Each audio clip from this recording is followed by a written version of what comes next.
Good afternoon and welcome to WKRG News 5 at noon. I'm Nicolette Schleisman in for Devin Walsh. We begin with breaking news regarding the identity of a baby Jane Doe who died nearly 4 decades ago in Jackson County, Mississippi. The sheriff's office held a press conference today that just ended. We find WKRG News 5's Amber Grigley in Pascagoula now. And Amber, tell us what you've learned so far this morning.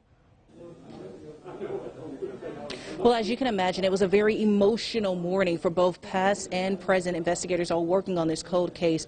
And to be able now, nearly 40 years later, to be able to get a break in this case, to now know the identity of baby Jane Doe. It was December 5th, 1982. 38 years ago, baby Jane was discovered in a river right here in Jackson County. Now, investigators work ever since to get the identity of the baby and connect the dots to figure out what happened. Now, today they announced that the baby was identified as Alicia Ann Heinrich. Again, that's Alicia Ann Heinrich for the baby Jane Doe, who went 38 years without any type of identity. They discovered that she was the daughter of Gwendolyn May Heinrich, who went missing in 1982 in Missouri.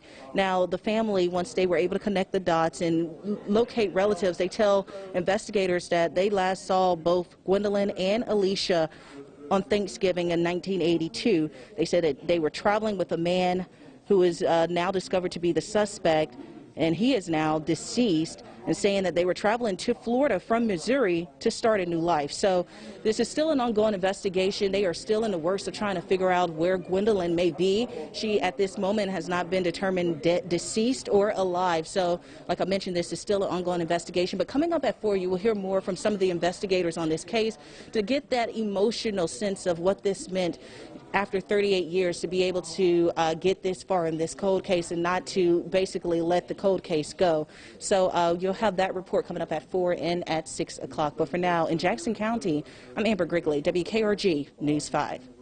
All right, thanks, Amber. And we first broke the newest information on baby Jane Doe on the WKRG News 5 app. You can get alerts just like this one on your phone. You can download our app for free on the App Store and Google Play.